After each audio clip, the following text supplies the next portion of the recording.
Hey everyone, welcome to our channel JK study icon. I hope आप सब अच्छे होंगे and this is part 1 MCQs on general awareness which is beneficial for all JK SSB recent exam. So let's start today's session. मैं आप सबको यही recommend करूँगी कि आप सब अपना आंसर जो है कमेंट सेक्शन में मुझे लिखें हर एक क्वेश्चन का। ओके, सो स्टार्ट करते हैं क्वेश्चन नंबर 1 से।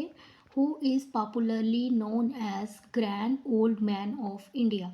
इसमें से आपको बताना है कि grand old man of India किन को बोला जाता है। सो आपके ऑप्शन हैं, ऑप्शन नंबर ए बाल गंगाधर तिलक, गोपाल कृष्ण गोखले, दादा भाई नरोजी या महात्मा गांधी।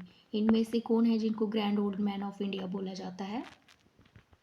सो आई होप आप सब ने अपना राइट आंसर जो है ऑप्शन चूज कर लिया होगा। सो इसका राइट ऑप्शन है आपका ऑप्शन नंबर सी, दादा भाई नरोजी। दादा भाई नरोजी जी हैं जो, उनको ही grand old man of India बोला जाता है और इन्होंने ही ड्रेन ऑफ वेल्थ थ्योरी भी दी थी। क्या दी थी? Drain of wealth theory. Okay, so move to next question. Consider the following pairs. इसमें आपको कुछ पेयर्स दिए गए हैं। ओके, डैम्स हैं और उनकी स्टेट्स हैं, तो आपने इनको मैच करना है। देखिए, ऑप्शन ए है आपका सरदार सरोवर डैम, सेकंड में आपको दिया भवानी सागर डैम, कोयना डैम या तहरी डैम। और इनके साथ जो मैच करने वाले स्टेट्स हैं आपकी, वो उत्तराखंड, महाराष्ट्र, गुजरात एंड तमिलनाडु। ठीक है, तो चलें आप अपना राइट ऑप्शन चूज़ कर लें। नीचे आपको दिए गए हैं ए का सेकंड पार्ट, बी का 1, सी का 4, डी का 3 और नेक्स्ट ऑप्शन आपको दिया हुआ है ए का 3, बी का 4, सी का 2, डी का 1 एंड नेक्स्ट इसमें दिया हुआ है ए का 1, बी का 2, सी का 3 एंड डी का 4। सो देखिए, मैं इसको एक्सप्लेन कर देती हूँ इस क्वेश्चन को। एक सेकंड, बस एक सेकंड वेट करिए आप लोग। ओके, सो देखिए देखिए जो सरदार सरोवर डैम है आपका, वो है आपका गुजरात में। ओके, सरदार सरोवर डैम कहाँ पे? आपका गुजरात में, मतलब ए का 3। ए का ऑप्शन क्या है आपका? 3। सरदार सरोवर डैम आपका गुजरात में है और किस रिवर पे है ये? नर्मदा रिवर पे। कौन सी रिवर पे है? नर्मदा रिवर पे है आपका। ओके ओके, फिर देखिए नेक्स्ट वाला, देखिए भवानी सागर डैम। भवानी सागर डैम आपको कहाँ देखने को मिलेगा? सो भवानी सागर डैम जो है आपको, ये मिलेगा आपको तमिलनाडु में देखने को। कहाँ मिलेगा? तमिल में देखने को मिलेगा। भवानी सागर डैम आपको तमिल में देखने को मिलेगा। और ये कौन सी रिवर पे है? ये भवानी रिवर पे ही है। और भवानी रिवर जो है ये किसकी ट्रिब्यूटरी है? ये भवानी रिवर जो है ये ट्रिब्यूटरी है आपकी, ये आपकी ट्रिब्यूटरी है कावेरी रिवर की। ठीक है, भवानी रिवर आपकी किसकी ट्रिब्यूटरी है? कावेरी रिवर की ट्रिब्यूटरी है। ओके, मैं इसको इरेज कर लेती हूँ, एक मिनट। भवानी रिवर किसकी ट्रिब्यूटरी है आपकी? भवानी रिवर आपकी कावेरी रिवर की ट्रिब्यूटरी है। ठीक है, एंड थर्ड ऑप्शन देखिए, एक सेकंड, इरेज ही नहीं हो रहा है। चलो स्टार्ट करते हैं। देखो, सरदार सरोवर डैम आपका गुजरात में है। ठीक है, इसका ऑप्शन है आपका 3। भवानी सागर डैम आपका तमिलनाडु में है और ये किस रिवर पे है? ये भवानी रिवर पे ही है। और भवानी रिवर किसकी ट्रिब्यूटरी है? भवानी रिवर आपकी कावेरी रिवर की ट्रिब्यूटरी है। ठीक है, और देखिए कोयना डैम, कोयना डैम आपको कहाँ देखने को मिलेगा? कोयना डैम आपको महाराष्ट्र में देखने को मिलेगा। महाराष्ट्र में आपको कोयना डैम जो है वो देखने के लिए मिल जाएगा। और कोयना जो है किसकी ट्रिब्यूटरी है? ये कोयना रिवर पे ही है कोयना डैम, लेकिन कोयना रिवर जो है ये किसकी ट्रिब्यूटरी है? ये आपकी कृष्णा रिवर की ट्रिब्यूटरी है। ओके, ये किसकी ट्रिब्यूटरी है? कृष्णा रिवर की ट्रिब्यूटरी है। फिर देखिए डी ऑप्शन, देखो तहरी डैम, अब लास्ट ही बच गया। डी देखो तहरी डैम, तहरी डैम आपका कहाँ पे है? तहरी डैम आपको उत्तराखंड में देखने को मिलेगा। और उत्तराखंड में कौन सी रिवर पे है? ये भागीरथी रिवर पे है। ठीक है, ये कौन सी रिवर पे है? भागीरथी रिवर पे है जहाँ से गंगा ओरिजिनेट होती है। तो ये और तहरी डैम आपका जो है टालेस्ट जो है डैम है इंडिया का। ओके, सो देखिए ऑप्शन क्या है, ए का क्या है आपका 3, ओके, बी का आपका 4 एंड सी का आपका 1, सी का आपका 2 एंड डी का आपका 1। ओके, ये सारे ऑप्शन आए हैं आपके। सो देखते हैं राइट ऑप्शन कौन सा है आपका। ए का आपका आपका है 3, ए का 3 एंड बी का 4 एंड सी का 2 एंड डी का 1। सो राइट ऑप्शन है आपका ऑप्शन नंबर बी। सॉरी यहाँ लिखा नहीं, ये आपका ए था, ये आपका बी था, ठीक है। तो इसका राइट ऑप्शन है आपका ऑप्शन नंबर बी जो है आपका राइट ऑप्शन है। ओके, आई होप आप सबने भी अपना क्वेश्चन मार्क किया होगा ये वाला answer. Who was the founder of Dogra dynasty, आपने बताना है कि डोगरा डायनेस्टी का फाउंडर कौन है, ठीक है। महाराजा रंजीत सिंह हैं, मियाँ हत्थू हैं, महाराजा गुलाब सिंह हैं या फिर राजा जम्बूलोचन हैं।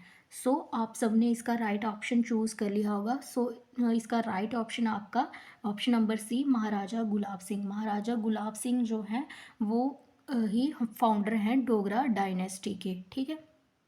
Okay, so question number 4, in which tourist place Kolahoi glacier is located, इसमें से आपको बताना है जो कलहोई ग्लेशियर्स है वो कहाँ पे लोकेटेड है, कौन सी प्लेस में जो है लोकेटेड है। तो गुलमर्ग में, देखिए गुलमर्ग में लोकेटेड है, मानसवल में लोकेटेड है या फिर आपका पहलगाम में है।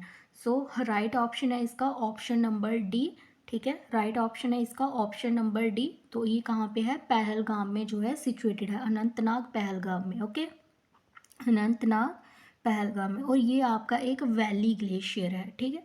ये क्या है आपका वैली ग्लेशियर है। ओके, सो नेक्स्ट क्वेश्चन देखिए, चूज़ द करेक्ट स्टेटमेंट, आपको इसमें से करेक्ट स्टेटमेंट बतानी है। फर्स्ट स्टेटमेंट आपको दी गई है, Ravi crops required a lot of water. Ravi crops जो होती हैं आपकी उनको क्या ज़्यादा पानी चाहिए होता है ग्रो करने के लिए।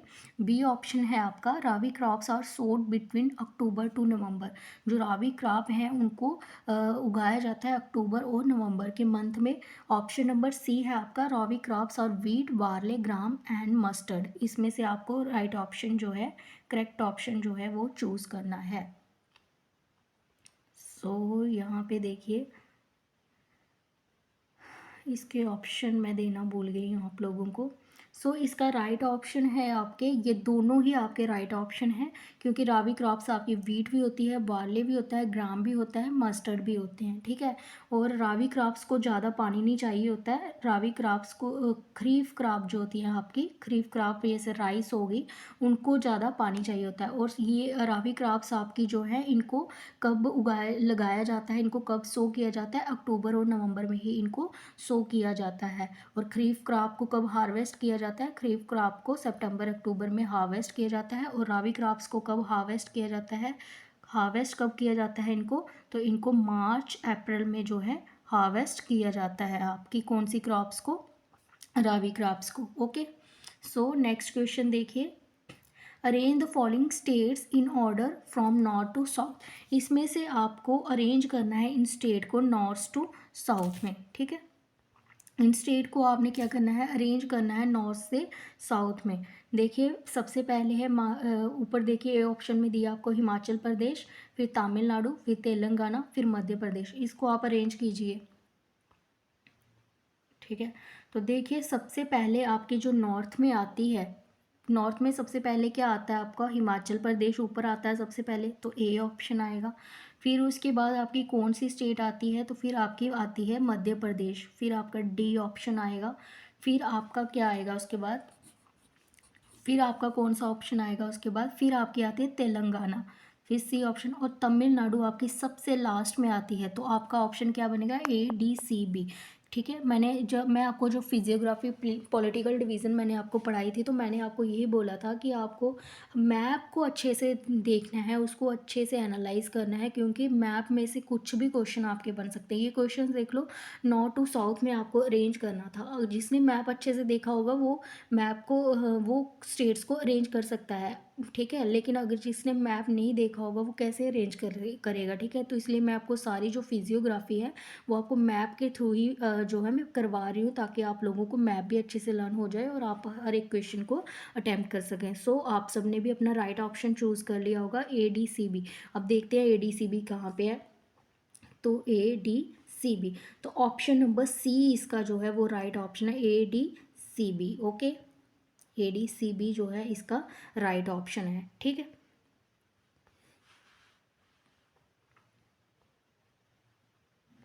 सो नेक्स्ट क्वेश्चन देखिए, विच of the following is not the tributary of Ganga river. इसमें से आपको बताना है कौन सी ऐसी रिवर बताई है जो ट्रिब्यूटरी नहीं है गंगा की, तो बताएं।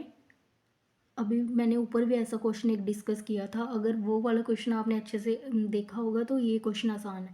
तो देखिए, गोमती, गंडक, कोयना एंड राम राम गंगा है, ठीक है। हाँ, राम GNG गंगा, ठीक है, राम गंगा। तो देखिए, गोमती जो है ये भी ट्रिब्यूटरी है गंगा की, गंडक भी ट्रिब्यूटरी है, राम गंगा भी जो है ये ट्रिब्यूटरी है गंगा की। ये तीनों जो है ये लेफ्ट बैंक ट्रिब्यूटरी हैं गंगा की। ओके, ये तीनों क्या है आपकी लेफ्ट बैंक ट्रिब्यूटरी हैं गंगा की। बट जो ये आप क्या है ना, एक सेकेंड, ये आपकी जो कोयना है ये आपकी किसकी ट्रिब्यूटरी है, अभी मैंने ऊपर डिस्कस किया था, ये कृष्णा की ट्रिब्यूटरी है, कृष्णा रिवर की ट्रिब्यूटरी है आपकी कोयना, और इसी के ऊपर जो है कोयना डैम जो है वो स्थित है। ओके, सो आई होप आप सबने भी अपना राइट ऑप्शन चूज़ कर लिया होगा। सो नेक्स्ट क्वेश्चन देखिए, question number 8, consider the following statement. आपने इसमें से सही स्टेटमेंट देखनी है और उसका आंसर बताना। देखो, झेलम रिवर के बारे में, Jhelum river originate from Verinag spring. कह रहा है कि झेलम रिवर जो है आपकी वो वेरीनाग स्प्रिंग से जो है निकलती है, ठीक है, राइज होती है। और विश्व सिंध नाला, Verinag, Romshi are tributary of Jhelum.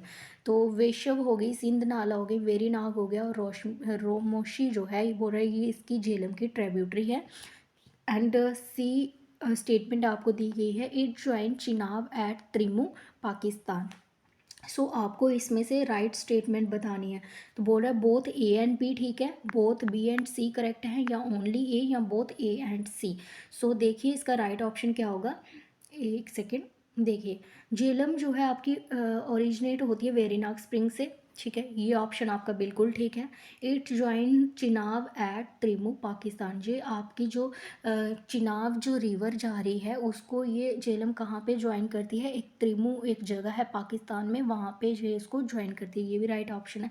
पर ये देखें, विश्व, सिंध नाला और रोमोशी ये इसकी ट्रिब्यूटरी हैं, लेकिन वेरीनाग स्प्रिंग जो है ये इसकी ट्रिब्यूटरी नहीं है, बल्कि ये यहाँ से क्या होती है, ये झेलम रिवर से जो है ये राइज होती है, ठीक है। ये इसकी ट्रिब्यूटरी नहीं हम बोलेंगे कि ये इसकी ट्रिब्यूटरी है, ठीक है। तो ये JKSSB ने आपके लिए एक ऐसा ही क्वेश्चन फ्रेम किया हुआ था, तो मैंने इसको अपने अकॉर्डिंग जो है फ्रेम किया क्वेश्चन में। उसमें ऑप्शन आपको कुछ दिए गए थे ट्रिब्यूटरी के ऊपर ही, तीन ट्रिब्यूटरी आपको दी गई थी, विश्व, सिंध, रोमोशी और वेरीनाग, ये चारों ट्रिब्यूटरी आपको दी गई थी, और उसमें से आपको बताना था कि इसमें से कौन सी जो है वो ट्रिब्यूटरी नहीं है झेलम रिवर की, ठीक है। ये आपको सिर्फ ऐसे कंफ्यूज करने के लिए दिया गया था।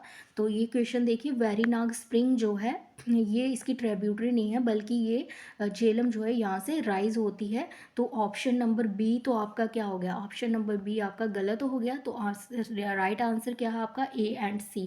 तो A एंड C कहाँ पे है, तो A एंड C मतलब आपका राइट ऑप्शन है option number D, both A and C is the correct answer. Okay, so question number 9 देखिए, विच hill is the Vaishno Devi मंदिर लोकेटेड ऑन, इसमें से कौन सी हिल है यहाँ पे वैष्णो देवी मंदिर जो है आपका लोकेटेड है, स्थित है। ठीक है, फर्स्ट ऑप्शन है आपका पत्नी टॉप, सेकंड है कटरा, थर्ड है आपका सी ऑप्शन है आपका त्रिकुटा, एंड नन है डी है आपका नन, बोल रहा है कि इनमें से कोई भी नहीं। सो देखिए वैष्णो देवी टेम्पल जो है आपका वो आपकी त्रिकुटा हिल्स पे है। ठीक है, त्रिकुटा हिल पे आपका, ओके, कटरा में त्रिकुटा हिल पे है और रियासी डिस्ट्रिक्ट के अंदर आता है। ठीक है, कहाँ पे, रियासी डिस्ट्रिक्ट। ठीक है, कौन सी जगह पे है ये, कटरा में, ओके, और त्रिकुटा हिल पे, त्रिकुटा हिल पे है। ओके, त्रिकुटा क्यों बोला जाता है, क्योंकि 3 हिल्स हैं बनी हुई ऐसे, तो इसलिए इसको त्रिकुटा हिल्स बोला जाता है। ठीक है, सो नेक्स्ट क्वेश्चन देखिए, और ये जो आगे त्रिकूट, ये जो आपका वैष्णो देवी मंदिर है ना, ये हाईएस्ट बोलोगे आप, सबसे लार्जेस्ट टूरिस्ट विजिटिंग श्राइन है। यहाँ पे हर साल जो है मैक्सिमम जो है बहुत ज़्यादा जो है यहाँ पे क्या बोलते हैं उसको, टूरिस्ट यहाँ पे आते हैं। ठीक है, ओके, सो नेक्स्ट देखिए, क्वेश्चन नंबर 10 देखिए, Bhaderwah rajma got GI tag recently belong to which district of JNK UT। अभी देखिए 2023 में बोलूँगी मैं, अभी रिसेंट ही बोलूँगी इसको, 2023 में भद्रवा राजमा जो है उनको जीआई टैग मिला हुआ है। ठीक है, जोग्राफिकल इंडिकेशन उनको सर्टिफाइड किया गया है अभी। तो आपको बताना है कि ये कौन सी डिस्ट्रिक्ट से बिलोंग करते हैं, भद्रवा राजमा कौन सी डिस्ट्रिक्ट के हैं। तो ऑप्शन ए है आपका भद्रवा डिस्ट्रिक्ट, किश्तवाड़ डिस्ट्रिक्ट, डोडा डिस्ट्रिक्ट या जम्मू डिस्ट्रिक्ट। सो इसका राइट ऑप्शन जो है आपका वो है आपका डोडा डिस्ट्रिक्ट। ये कौन सी डिस्ट्रिक्ट से हैं, डोडा डिस्ट्रिक्ट से हैं। ओके, आई होप आपने भी अपना आंसर जो है मार्क किया होगा। So move to the next question, question number 11। Okay, please अगर आपको वीडियोस अच्छी लग रही है मैम सी क्यूज़ की, तो आप लोग प्लीज़ मुझे कमेंट सेक्शन में ज़रूर लिखिएगा कि आप नेक्स्ट जो है MCQs किस टॉपिक पे चाहते हैं। ये तो मैंने मिक्सअप MCQs लाए हैं आप लोगों के लिए, अगर आप लोग टॉपिक वाइज चाहें तो वो आप मुझे कमेंट सेक्शन में अपना टॉपिक जो है मैंशन कर सकते हो। ठीक है, और हर एक प्लीज़ जो है पार्टिसिपेट करो MCQs में, ताकि मुझे पता चले कि आप लोगों को इन्जॉय कर रहे हो इस वीडियो को। और अगर वीडियो आपको अच्छी लग रही है तो प्लीज़ लाइक करो, और ऐसी ही इम्पॉर्टेंट और बेनिफिशियल वीडियोस के लिए आप लोग चैनल को भी सब्सक्राइब करो। ठीक है, सो मूव करते हैं क्वेश्चन नंबर 11 पे। Who is the LG of Ladakh UT at present. आपको बताना है कि LG कौन है, लेफ्टिनेंट गवर्नर कौन है लद्दाख UT के एट प्रेजेंट अभी। ठीक है, तो देखिए पहले जो है JNK स्टेट हुआ करती थी। ठीक है, 2019 से पहले, 2019 से पहले 2019 में क्या हुआ, रीऑर्गेनाइजेशन एक्ट आया। क्या आया था आपका, रीऑर्गेनाइज, नहीं 2 मिनट सॉरी,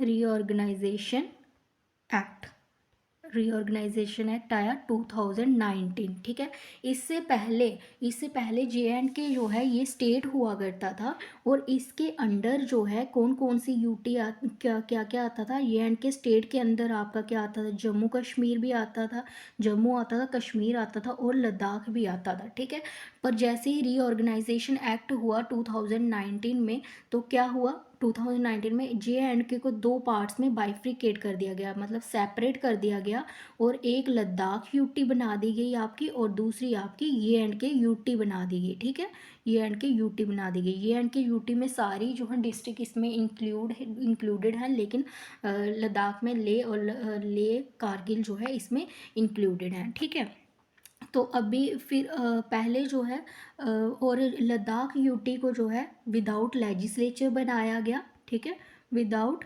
लेजिस्लेचर, ओके, यहाँ पे कोई असेंबली नहीं होगी।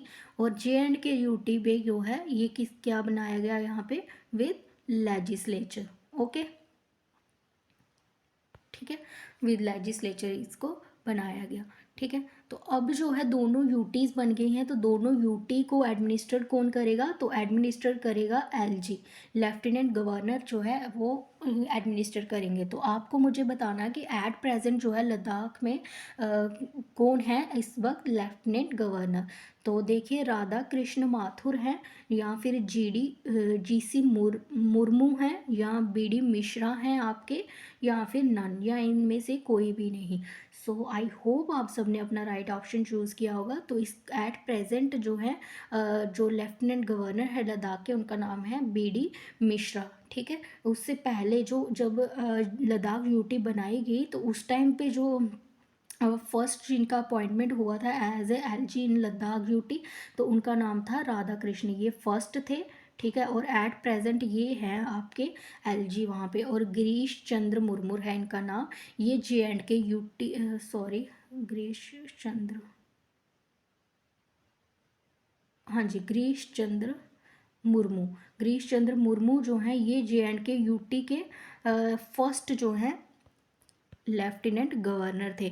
तो अभी जो एट रिसेंट जो है JNK के एलजी, उनका नाम क्या है, उनका नाम आप सबको पता है, श्री मनोज सिन्हा। ओके, और फर्स्ट कौन थे, गिरीश चंद्र मुर्मू। ओके, तो इस ऑप्शन, इसका राइट ऑप्शन आपका क्या था, बीडी मिश्रा। एट प्रेजेंट कौन है, बीडी मिश्रा। अगर आपको एग्जाम में पूछा जाए कि फर्स्ट कौन थे, तो उनका नाम था राधा कृष्ण माथुर। और अगर जम्मू कश्मीर का पूछा जाए तो उसके लिए था गिरीश चंद्र मुर्मू। और अगर एट प्रेजेंट पूछा जाए JNK का, तो अभी एट प्रेजेंट कौन है आपके, मनोज सिन्हा जी हैं। ओके, सो नेक्स्ट क्वेश्चन देखिए, क्वेश्चन नंबर 12 आपका, विच of the following state of India share boundary with Myanmar. इनमें से आपको बताना है कि कौन सी स्टेट जो है म्यांमार के साथ जो है अपनी बाउंड्री शेयर करती है। मैंने फिजियोग्राफी में आपको बताया था, जब आपको पॉलिटिकल डिवीज़न जो है सेकेंड लेक्चर में मैंने आपको पढ़ाया हुआ है, और मैंने ट्रिक्स भी बताई थी इन स्टेट बाउंड्रीज़ को याद रखने के लिए।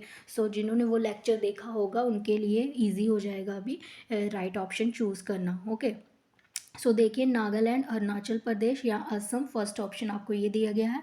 बी ऑप्शन आपको दिया मिज़ोरम, नागालैंड, त्रिपुरा दिया हुआ है। और थर्ड ऑप्शन दिया आपको अरुणाचल प्रदेश, मिज़ोरम या मणिपुर। ठीक है, तो राइट ऑप्शन आई होप आप सबने भी चूज़ किया होगा। तो इसका राइट ऑप्शन जो है वो क्या है, इसका राइट ऑप्शन है ऑप्शन नंबर सी। ठीक है, क्या है इसका नाम, इसका ऑप्शन नंबर सी। और मैंने उसमें आपको ट्रिक बताई थी कि अरुण नाग मणि, मैंने बताया था अरुण नागमणि लेकर अरुण नागमणि राम से लेकर म्यांमार गया। ठीक है, मैंने क्या बताया था, अरुण नागमणि राम से लेकर म्यांमार गया। ठीक है, तो ये यहाँ पे देखो, अरुणाचल प्रदेश, मिज़ोरम और मणिपुर जो है ये बॉर्डर शेयर करती हैं। इसमें से त्रिपुरा जो है नहीं करती है, मिज़ोरम और नागालैंड करता है। यहाँ पे असम जो है वो नहीं करता है बॉर्डर शेयर। ठीक है, तो राइट ऑप्शन इसका सी था। आई होप आप सबने भी इसका राइट ऑप्शन चूज़ किया होगा। Which of the following is the most urbanise state according to census 2011। जो सेंसस 2011 हुआ था उसके अकॉर्डिंग आपको बताना है कि कौन सी स्टेट जो है बहुत ज़्यादा अर्बनाइज्ड है, अर्बनाइज जो है बहुत ज़्यादा शहरी है, तो वो आपको बताना है। ठीक है, देखिए, दिल्ली है, गोवा है, मुंबई है या केरला है। सो इसका राइट ऑप्शन है आप लोगों का option number B, Goa. 2011 census के अकॉर्डिंग जो है जो मोस्ट अर्बनाइज स्टेट है आप लोगों की, वो आपकी गोवा है। ओके, सो नेक्स्ट क्वेश्चन देखते हैं, विच of the following amendment act include 3 words. कौन सा अमेंडमेंट एक्ट है जिसके ज़रिए 3 वर्ड्स जो हैं प्रियम्बल में, जो इंडिया कॉन्स्टिट्यूशन का जो प्रियम्बल है उसमें जोड़े गए, सोशलिस्ट, सेकुलर एंड इंटीग्रिटी। इन तीनों वर्ड को किस अमेंडमेंट के तहत जो है प्रियम्बल में जोड़ा गया। जब मैं आपको इंडियन पॉलिटी की हमारी सीरीज़ ऑलरेडी चल रही है उसमें मैंने आपको प्रियम्बल में पढ़ाया था कि ये तीनों वर्ड्स कब जोड़े गए। ठीक है, ओरिजिनली ये तीनों वर्ड्स जो हैं हमारे प्रियम्बल में नहीं थे। ठीक है, और उसके बाद एक अमेंडमेंट एक्ट हुआ था, उस दौरान जो है इन तीनों वर्ड्स को जो है हमारे प्रियम्बल में जोड़ा गया। सो आई होप आप सबने भी अपना राइट ऑप्शन चूज़ किया होगा। देखिए, फर्स्ट ऑप्शन आपको दिया है 44th amendment act, 56th amendment act, 42nd amendment act. So right option है इसका option number B. 42nd amendment act 1976 में जो है ये अमेंडमेंट एक्ट हुआ था, और इसके दौरान जो है प्रियम्बल में तीनों वर्ड्स को सोशलिस्ट, सेकुलर एंड इंटीग्रिटी को इंक्लूड किया गया था हमारे प्रियम्बल में। और 42nd अमेंडमेंट एक्ट को ही क्या बोला जाता है, मिनी कॉन्स्टिट्यूशन भी बोला जाता है। ठीक है, क्या बोला जाता है, मिनी कॉन्स्टिट्यूशन भी बोला जाता है। ये मैं ऑलरेडी अपने वीडियो लेक्चर्स में आपके साथ डिस्कस कर चुकी हूँ, और ये क्वेश्चन जो है मैंने एक दिन पोस्ट में भी जो है एमसीक्यूज में डाला था आपको। ठीक है, so which was the who was the president of INC during Surat session 1970। ठीक है, आपको बताना है कि जब सूरत सेशन हुआ था 1907 में, तो उस टाइम पे जो है आईएनसी के प्रेसिडेंट कौन थे उस सेशन में, ये आपको बताना है।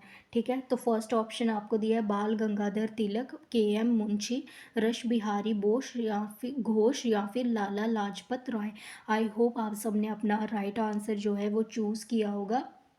इसका राइट ऑप्शन है आपका रश बिहारी घोष। क्या है इनका right option, rush Bihari Ghosh है इनका नाम। ये उस टाइम पे आईएनसी के प्रेसिडेंट थे इस सेशन में, और बाद में सूरत स्प्लिट भी हो गया था, क्योंकि दोनों मॉडरेट और एक्सट्रीमिस्ट जो हैं उनके बीच में कुछ आइडियोलॉजिकली डिफरेंस हुआ। जो मॉडरेट्स थे वो चाहते थे कि रश बिहारी घोष जी को जो है वो प्रेसिडेंट रहें, लेकिन जो एक्सट्रीमिस्ट थे वो चाहते थे कि बाल गंगाधर तिलक जी को बनाया जाए प्रेसिडेंट, इस सेशन में जो है आईएनसी का जो है प्रेसिडेंट बनाया जाए।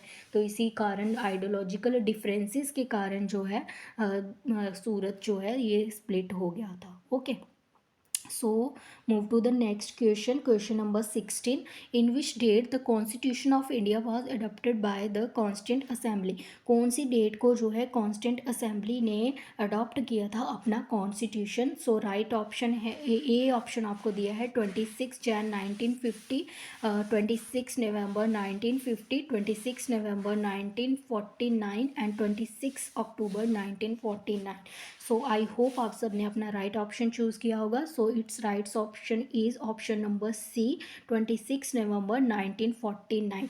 तो मैंने अपने वीडियो लेक्चर्स में आपको ये पढ़ा चुकी हूँ। ठीक है, making of the Indian constitution, और मैंने थोड़ा सा डिस्कस कर लेते हैं। देखिए बच्चे दो चीज़ों में कंफ्यूज हो जाते हैं। इनेक्ट का मतलब क्या हो, इनेक्ट, सॉरी एक मिनट, इनेक्ट एंड इनफोर्स, या इधर मैं अडॉप्ट भी लिख सकती हूँ। ठीक है, और यहाँ मैं इम्प्लीमेंट भी लिख देती हूँ। ठीक है, इम्प्लीमेंट। ओके, ठीक है।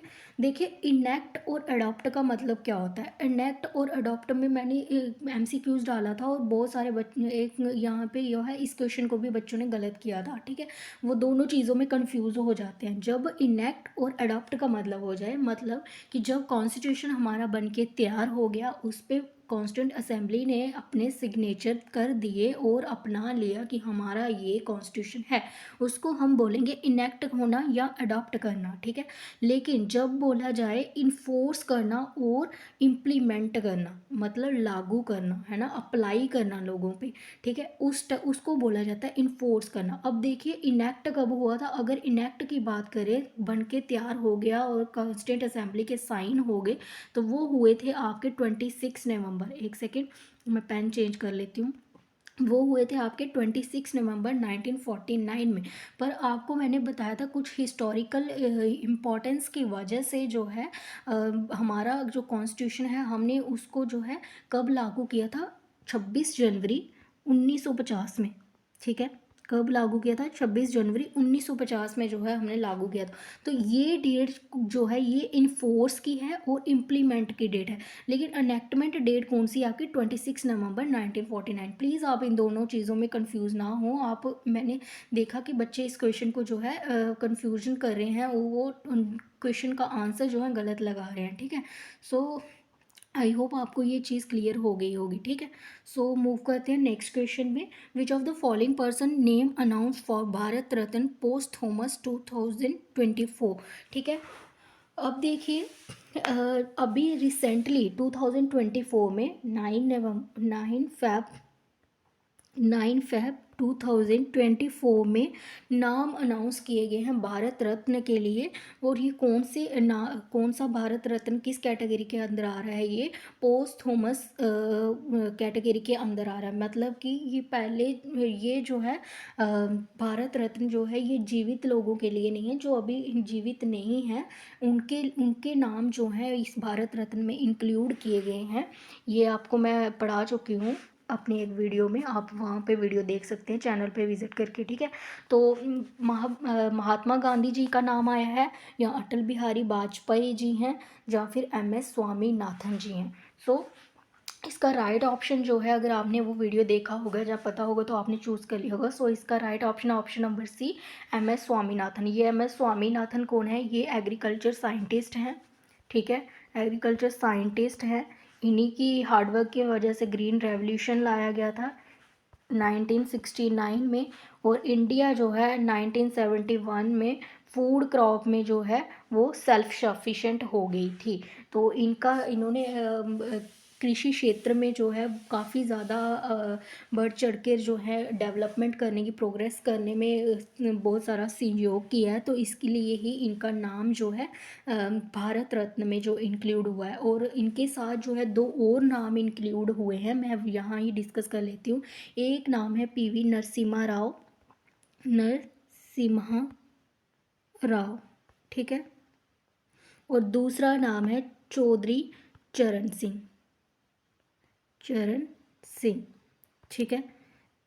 सो PV नरसिम्हा राव जो हैं ये आपके 9th प्राइम मिनिस्टर्स थे, फॉर्मर। ये दोनों आपके फॉर्मर प्राइम मिनिस्टर हैं। ये नरसिम्हा राव आपके 9th फॉर्मर प्राइम मिनिस्टर हैं, ठीक है। और नरसिम्हा राव आपके 9th प्राइम मिनिस्टर्स थे, ठीक है। और चौधरी चरण सिंह आपके जो है 5th प्राइम मिनिस्टर्स थे, ठीक है। तो इन दोनों का नाम भी जो है भारत रत्न में इंक्लूड किया गया। ये 3 नाम जो है पोस्टह्यूमस कैटेगरी में जो है इंक्लूडेड किया गया है, ठीक है। आई होप आपको क्लियर हो गया होगा। तो which of the following dance related to Kathak, आपने बताना है कि इसमें से कौन सी डांसर जो है वो रिलेट करती है, कथक डांस जो है वो करती है, ठीक है। तो इनके नाम देखिए, मुकुंद राज फर्स्ट ऑप्शन है आपका, मुकुंद राज। एक सेकेंड, कथक से जो रिलेटेड है उनका नाम बताना है। फर्स्ट ऑप्शन आपका मुकुंद राज, सेकंड ऑप्शन आपका पंडित शंभू महाराज, एंड थर्ड ऑप्शन आपका सी मृणाल साराभाई, और गुरु बिपिन सिंह। आपको बताना है कि इसका राइट ऑप्शन क्या है। सो जल्दी से आपको मैं 1 सेकेंड दे रही हूँ, आप लोग जल्दी से जो है अपना राइट ऑप्शन जो है वो चूज़ कर लीजिए, ठीक है। जल्दी कीजिए। सो राइट ऑप्शन आप लोगों ने चूज़ कर लिया होगा। देखिए, जो हमारे मुकुंद राज जी हैं ना, ये डांसर, ये सारे है डांसर्स ही हैं, ठीक है। और आपको पता है हमारे क्लासिकल डांस है, कितने क्लासिकल डांस है हमारे, बताइए ज़रा कितने क्लासिकल डांस हैं। तो हमारे जो है 8 क्लासिकल डांस हैं, ठीक है। 8 क्लासिकल डांस हैं। नाम बताइए उनके, भरतनाट्यम, कथकली, कथक, उड़ीसी, और कौन सा है, कुचिपुड़ी है, शास्त्रीय है, मणिपुर है, मोहिनी आइटम है। ये 8 जो है आपके क्लासिकल डांस हैं, ठीक है। तो ये क्लासिकल डांस से ही जो है ये रिलेट करते हैं सभी जितने भी हैं। देखिए, ये मुकुंद राज हैं आपके, ये मुकुंद राज जो हैं ये आपके किस डांस से रिलेट करते हैं? तो ये आपके रिलेट करते हैं कथकली से, ठीक है। कथकली से, ठीक है। कथकली कहाँ का डांस है? तो कथकली जो है आपका ये डांस है केरला का, ठीक है। ये आपका केरला का डांस है। उसी तरह से अगर देखिए मिरनाली साराबाई, तो मिरनाली साराबाई जो है ये आपका किस डांस से रिलेट करती हैं? ये भी आपका कथकली से ही रिलेट करती हैं। ये भी कथकली और भरतनाट्यम से रिलेट करती हैं। ये दोनों डांस परफॉर्म करती हैं, कथकली और भरतनाट्यम, ठीक है। दोनों डांस ही जो है ये परफॉर्म करती हैं। और ये गुरु बिपिन सिंह जो हैं ये आपके कौन से डांस परफॉर्म करते हैं? ये मणिपुर डांस जो हैं ये परफॉर्म करते हैं, ठीक है। मणिपुर डांस कहाँ का? आपका मणिपुर का ही डांस है। कथकली आपका कहाँ का है? कथकली आपका केरला का डांस है। भरतनाट्यम आपका तमिलनाडु का डांस है, क्लासिकल डांस है। और जो ये आपके पंडित शंभू महाराज हैं ना, ये राइट ऑप्शन है आपका, क्योंकि पंडित शंभू महाराज जो है ये कथक करते हैं, ठीक है। क्या करते हैं ये, कथक करते हैं। और कथक जो है कहाँ का डांस है, ये आपका यूपी का क्लासिकल डांस है। आई होप आप सबने जो है अपना राइट ऑप्शन जो है वो चूज़ कर लिया होगा। सो मूव करते हैं नेक्स्ट ऑप्शन पे, नेक्स्ट क्वेश्चन पे। यूनेस्को हेरिटेज साइट, ठीक है, कौन सा है आपका भी यूनेस्को हेरिटेज साइट के ऊपर हम लोग जो है क्वेश्चन को डिस्कस करेंगे। तो देखिए इसमें से बताना है कि पट्टाडक्कल जो है एक है यूनेस्को हेरिटेज साइट है, ये किस स्टेट से जो है बिलोंग करते हैं। तो ऑप्शन दिए हैं कर्नाटका, केरला, उड़ीसा या तेलंगाना। तो इसका राइट ऑप्शन आप लोग चूज़ कर लीजिए, ठीक है। इसका राइट ऑप्शन है आपका कर्नाटका। तो पक्का डक्कल आपके कहाँ पे देखने को मिलेगी, ये आपको हेरिटेज साइट ये कर्नाटका में देखने को मिलेगी, ठीक है। यहाँ इसको है विरूपक्षा टेम्पल भी बोला जाता है। पट्टाडक्कल को क्या बोला जाता है, विरूपक्षा, विरूपक्षा टेम्पल भी बोला जाता है, ठीक है। और इसको किसने बिल्ड किया था, बनवाया किसने था, क्यून थी एक, ठीक है, क्यून लोका देवी, लोका महादेवी, ठीक है। और ये किसकी वाइफ थी, ये वाइफ थी विक्रम आदित्य सेकंड की, विक्रम आदित्य सेकंड की वाइफ थी, ठीक है। और विक्रमादित्य किस डायनेस्टी से बिलोंग करते थे, तो ये आपकी चालुक्य डायनेस्टी से जो है बिलोंग करते थे, ठीक है। चालुक्य डायनेस्टी से जो है ये बिलोंग करते थे, ठीक है, ओके। और आपको यहाँ पट्टाडक्कल में जो टेम्पल्स मिलेंगे, यहाँ पे आपको क्या देखने को मिलेगा, कैसा आर्किटेक्ट मिलेगा, आपको चालुक्य आर्किटेक्ट देखने को मिलेगा। इसके साथ साथ आपको नागरा और द्विवेदियन जो है, नागरा और द्विवेदियन जो है ये इस स्टाइल के भी आर्किटेक्ट आपको यहाँ पे देखने को मिलेंगे, ठीक है। और ये कब यूनेस्को हेरिटेज साइट आपकी कब आई थी, किस ईयर में जो है इसको यूनेस्को में ऐड किया गया था पट्टाडक्कल को, तो 1987 में जो है पट्टाडक्कल को यूनेस्को वर्ल्ड हेरिटेज साइट में जो है ऐड किया गया था। और एट प्रेजेंट अगर मैं बात करूँ तो 42 साइट्स हैं आपकी, ठीक है, हेरिटेज साइट्स हैं आपकी, ओके। ये हेरिटेज साइट होती क्या है, जो कुछ इंपॉर्टेंट बिल्डिंग हो गई, मॉन्यूमेंट हो गई, उनको जो है यूनेस्को में जो है यूनेस्को में जो है ऐड किया जाता है उनकी प्रोटेक्शन के लिए, ठीक है। तो उनको एक सर्टिफाइड किया जाता है यूनेस्को के अंडर, वर्ल्ड की जितनी भी जो है यूनेस्को हेरिटेज साइट है उनको ऐड किया जाता है। तो इंडिया की जो 42 हेरिटेज साइट है, जिसमें से जो है आपकी 34 जो है कल्चरल साइट है, ठीक है। 42 में से 34 कल्चरल साइट है, 7 जो है आपकी नेचुरल साइट है और एक आपकी मिक्स्ड है। मिक्स्ड कौन सी है आपकी, Kanchenjunga national park. Kanchenjunga national park जो है वो आपकी नेचुरल भी है और कल्चरल भी है, क्योंकि वहाँ पे बहुत सारी मोनेस्ट्रीज हैं बुद्धिस्ट की, तो इसलिए जो है वो कल्चरल भी है, ठीक है। तो एट प्रेजेंट अगर हम बोलें कौन सी जो है यूनेस्को हेरिटेज साइट जो है ऐड हुई हैं, तो एक है आपकी होसाला टेम्पल, ठीक है, होयसाला टेम्पल। तो होयसाला टेम्पल ये कहाँ पे है, ये कर्नाटका में है।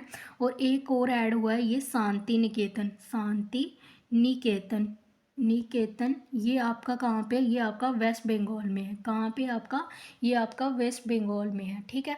आई होप आप लोगों को क्लियर हुआ होगा। ये आपकी जो है 42 है साइट है और ये 41 वाली साइट है। अगर आपको एग्ज़ाम में पूछा जाए दोनों के लिए कि 41 कौन सी साइट जो है ऐड हुई है, ये 2023 में ऐड हुई हैं, ये दोनों साइट्स जो न्यू साइट्स जो हैं दोनों 2023 में जो है ऐड हुई हैं। अगर आपसे पूछा जाए कि 42 कौन सी है तो वो होसाला टेम्पल है, और अगर आपसे पूछा जाए 41 कौन सी है तो वो शांति निकेतन है, ओके। ये मैंने इसलिए इतना एक्सप्लेन किया क्योंकि अभी आपका फाइनेंस का एग्ज़ाम मैंने क्वेश्चन पेपर देखा था, उसमें एक जो है आपको यूनेस्को के रिलेटेड जो है एक आया हुआ था क्वेश्चन, ठीक है। तो अगर आप चाहेंगे तो मैं यूनेस्को पे सारी जो है हेरिटेज साइट पे आपके लिए एक एमसीक्यूज जो है सेशन ले आऊँगी, ओके। सो मूव करते हैं नेक्स्ट क्वेश्चन पे। विच of the following is the highest peak of India. आपने इसमें से बताना है कि हाइएस्ट पीक कौन सी है इंडिया की, ठीक है, एक सेकेंड। हाईएस्ट पीक कौन सी है इंडिया की? तो माउंट केटू है, कंचनजुंगा है, माउंट एवरेस्ट है या सागरमथा है। ठीक है, आपको राइट ऑप्शन चूज़ करना है। आई होप आप सबने अपना राइट ऑप्शन चूज़ कर लिया होगा। इसका राइट ऑप्शन है ऑप्शन नंबर बी, कंचनजुंगा। देखिए 2019 से पहले, रीऑर्गेनाइजेशन एक्ट से पहले जो है JNK एक स्टेट थी। ठीक है, तो हम लोग जो है अपने काराकोरम जो है उसको ही कंसीडर, काराकोरम पीक को जो है, K2 का मतलब काराकोरम पीक जो है उसको कंसीडर करते थे इंडिया की फर्स्ट जो है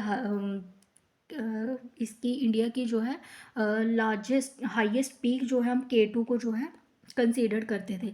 लेकिन अब ये K2 जो है जब से रीऑर्गेनाइजेशन एक्ट हुआ है, तो पहली बात तो ये है कि K2 जो आपका ये पाक ऑक्यूपाइड कश्मीर में जो है फॉल करता है। ठीक है, पाक ऑक्यूपाइड कश्मीर में फॉल करता है, तो इसलिए जो है अब हम जो अपनी इंडिया की जो हाईएस्ट पीक जो कंसीडर करते हैं वो है हमारी कंचनजुंगा। ये कंचनजुंगा कहाँ पे आपकी? ये सिक्किम में है। ओके, तो अगर आपकी क्वेश्चन आ जाए कि हाईएस्ट पीक कौन सी है इंडिया की, तो वो है आपकी कंचनजुंगा, जो कहाँ पे है? सिक्किम में है। ठीक है, और काराकोरम रेंज को प्लीज़ मार्क मत कीजिएगा, क्योंकि काराकोरम रेंज को अब इंडिया की हाईएस्ट रेंज जो है कंसीडर नहीं किया जाता, क्योंकि ये जो है डिस्टर्बेंस टेरिटरी के अंडर आ रहा है पाक ऑक्यूपाइड कश्मीर में। और माउंट एवरेस्ट जो है ये आपकी वर्ल्ड की हाईएस्ट पीक है, और सागरमथा जो है इसी को बोला जाता है। ठीक है, सागरमथा जो है इसी को बोला जाता है। ठीक है, नेपाल में जो है माउंट एवरेस्ट को सागरमथा बोला जाता है। ठीक है, तो ये आपको कंफ्यूज करने के लिए था थोड़ा सा, KSSB की तरह जैसे वो क्वेश्चन पूछता है आपको कंफ्यूज करने के लिए, तो वैसे ही मैंने भी आपके लिए ये क्वेश्चन फ्रेम कर लिया था। ओके, सो मूव करते हैं नेक्स्ट क्वेश्चन में। सो सॉरी, इतने ही क्वेश्चंस थे आज के। 20 क्वेश्चंस हम लोगों ने आज कंप्लीट कर लिए हैं। अगर आपको ये सेशन अच्छा लगा तो प्लीज़ चैनल को सब्सक्राइब करें और वीडियो को लाइक करें, और आप मुझे कमेंट सेक्शन में लिख दें कि आपको टॉपिक वाइज चाहिए या फिर मिक्सड अप ही क्वेश्चन चाहिए इसके जनरल अवेयरनेस के। तो मैं रेगुलर बेसिस पे आपके लिए 20 MCQs ले आऊँगी, और जिसको कोई डाउट हो तो प्लीज़ मुझे वो भी कमेंट सेक्शन में जो है लिख के बता दें। और मैं आपसे बोलना चाहूँगी कि मैंने पोस्ट डाली होती हैं, उसमें मैं MCQs जो है रोज़ रेगुलरली GS पे भी डालती हूँ, पॉलिटी पे भी डालती हूँ। ठीक है, तो आप लोग जो है उन्हें भी जो है अटैम्प्ट करें क्वेश्चन को, ताकि मुझे पता चले कि कितने लोग जो हैं उसको पसंद कर रहे हैं। ठीक है, तो thank you so much for watching. मिलते हैं नेक्स्ट क्लास में। इसके बाद आपकी पॉलिटी की क्लास आएगी, then physiography, and then computer MCQs. Okay, so thank you so much for watching. Have a nice day.